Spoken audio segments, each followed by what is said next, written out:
आज मेरा मन खुश है, इसलिए सोचता हूँ तुम लोगों को राज की बात बता दूँ। जानता हूँ तुम लोग मेरी बात पर यकीन करोगे। तुम लोग इन लोगों के जैसे नहीं हो। इन लोगों का ख्याल है मेरी सारी बातें झूठी और बनावटी हैं। यही वजह है कि मैं इन लोगों से अब बातचीत ही नहीं करता। अभी दोपहर है, इसलिए ये लोग मेरे कमरे में नहीं है। तीसरे पहर आएंगे।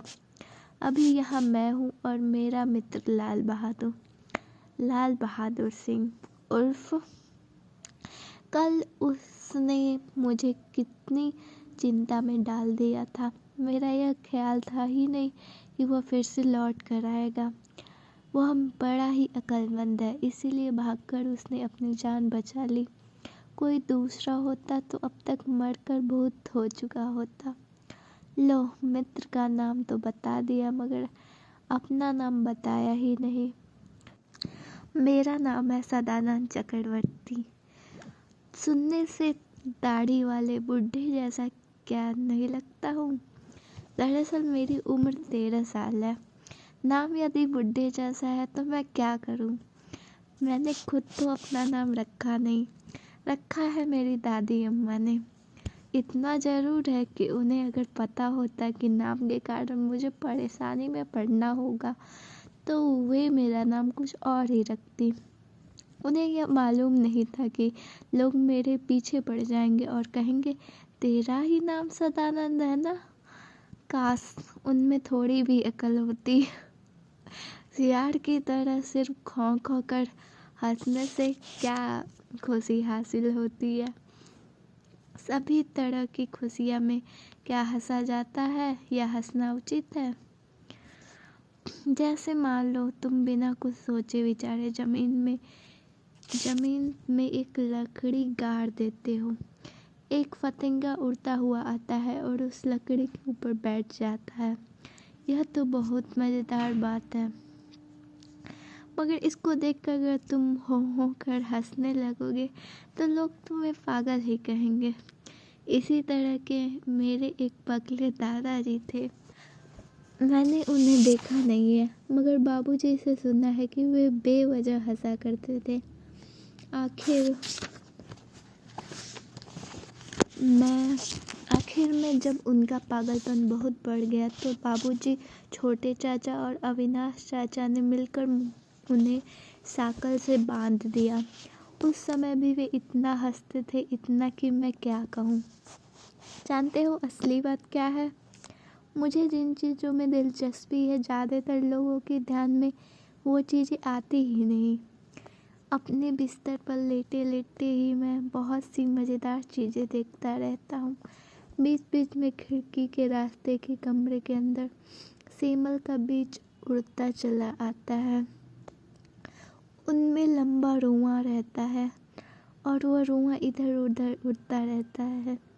वो बड़ी ही मज़ेदार चीज़ है। हो सकता है वह एक बार तुम्हारे चेहरे के पास उड़ता हुआ आए। तुम जैसे ही एक बार फूंक मारोगे वह झट से उड़कर सहती की तरफ चला जाएगा।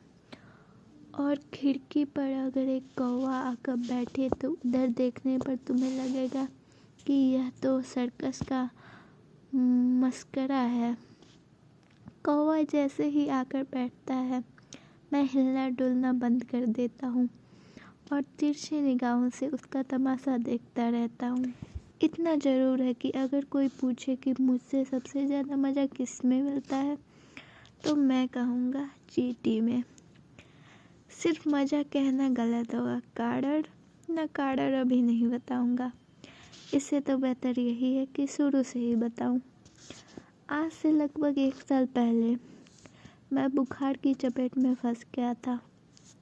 यह कोई नई चीज़ नहीं है। मुझे अक्सर बुखार आ जाया करता था, सर्दी और बुखार। माँ कहती सुबह शाम मैदान में भीगने और भीगी घास और ज़मीन पर बैठे रहने के कारण यह सब होता है। हर बार की तरह इस बार भी बुखार के शुरुआत के दिनों अच्छा ही लग रहा था। ठंडा ठंडा बदन में ऐंठन और सुस्ती का भाव। उसके साथ स्कूल न जाने का तो मज़ा तो है ही। बिस्तर पर लेटा हुआ खिड़की के बाहर धरती के एक वृक्ष पर गिलहरी को खेलते हुए देख रहा था। तभी माँ ने आकर एक कसौली दवा पीने को दी। मैंने भले लड़के की तरह दवा पीकर ग्लास से पानी के कई घूंट हलक के नीचे उतारे और बाकी पानी को लेकर खिड़की के बाहर फेंक दिया। माँ खुश होकर कमरे से बाहर चली गई। उसके बाद चादर को खींचकर भली भांति बदन पर डाला। फिर गावतकिए को बगल में दबाकर लेटने जा ही रहा था कि एक चीज़ पर मेरी नज़र गई। देखो, कुल्ली का थोड़ा पानी खिड़की पर पड़ा हुआ है और उस पानी में एक छोटी काली चींटी गोते लगा रही है। यह बात मुझे इतना अद्भुत लगी कि अच्छी तरह देखने के ख्याल से मैं अपनी आंखों को चींटी के बिल्कुल करीब ले आया।